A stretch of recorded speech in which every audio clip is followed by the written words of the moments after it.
అవుతుంది.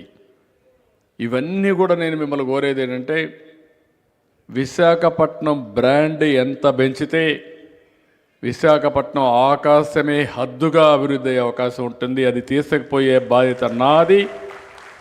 దీన్ని జయప్రదం చేసే కర్తవ్యం కూడా మీది. మళ్ళీ ఒక 5 నిమిషాలు మనం చెప్పిన విషయాలన్నీ కూడా ఈ నెల నుంచి ఇంటింటికి మీరు పోయి చెప్పబోతున్నారు. మనం ఆ రోజు సూపర్ 6 మాట్లాడాం. చాలా స్పష్టంగా బాబు షూరిటీ, భవిష్యత్ గ్యారెంటీ గురించి మాట్లాడాం. నేను ఈరోజు వేసింది తొలి అడుగు మాత్రం అంటున్నా. మనం ఆ రోజు ఇంకొక మాట చెప్పాం, అభివృద్ధి చేస్తాం, సంక్షేమాన్ని నిలబెట్టుకుంటాం, అభివృద్ధి వల్ల ఆదాయం పెంచుతాం, పెంచిన ఆదాయం మళ్ళా సంక్షేమ కార్యక్రమాలకు ఇస్తాం.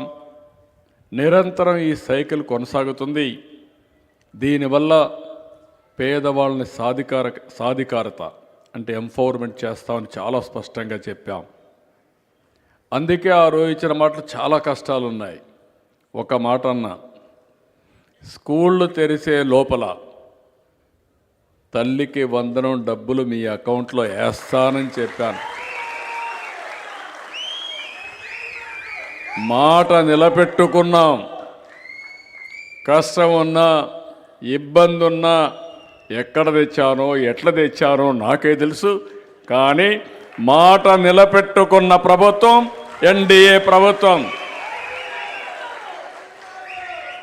ఒక మాట చెప్పాను, ఎంతమంది పిల్లలుంటే అంతమందికి ఇస్తానన్న ఆంక్షలే లేవన్నాను.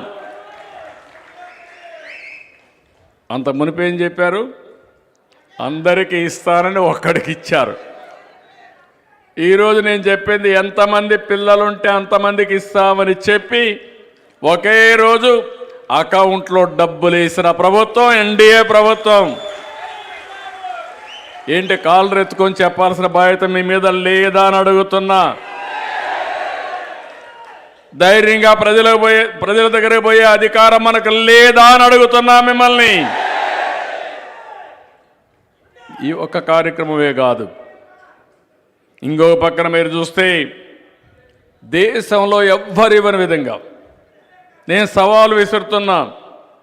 64 లక్షల మందికి ఎన్టీఆర్ భరోసా పేదల సేవలు. మొదటి తారీఖు ఆదివారం అయితే, హాలిడే అయితే ఒకరోజు ముందు శనివారం. ఏం తమ్ముళ్ళు, ఎవరైనా ఎప్పుడైనా సరే ఇది చేశారా అని అడుగుతున్నా.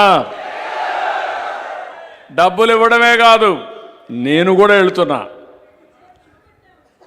అధికారులు, మా కుటుంబ సభ్యులందరం కూడా వెళ్ళి ఆ రోజు పేదలకు అండగా ఉంటాం, మిమ్మల్ని గుర్తుపెట్టుకుంటాం అని మీరు చూస్తే 4,000, 6,000, 10,000, 15,000 ఎవరన్నా ఊహించారా, ఎవరన్నా ఇచ్చారా అని మిమ్మల్ని అడుగుతున్నా. నేను సవాలు విసురుతున్న, దేశంలో ఎక్కడైనా ఇచ్చారా అని అడుగుతున్నా. ఒకే ఒక కార్యక్రమం ఎన్టీఆర్ భరోసా, సంవత్సరానికి 34,000 కోట్లు ఇచ్చే ఒకే ఒక ఏకైక కార్యక్రమం భారతదేశంలో ఎన్టీఆర్ భరోసా. మీరు చెప్పకపోతే, చెప్పుకోలేకపోతే ఈవెన్ డెవలప్డ్ స్టేట్స్, బాగా మనకంటే ఆదాయం ఎక్కువ వచ్చే తమిళనాడు, కర్ణాటక, మహారాష్ట్ర, తెలంగాణ మనతో పోటీలో కూడా లేరు. ఈ విషయం మనం గుర్తుపెట్టుకోవాల్సిన అవసరం ఉంది.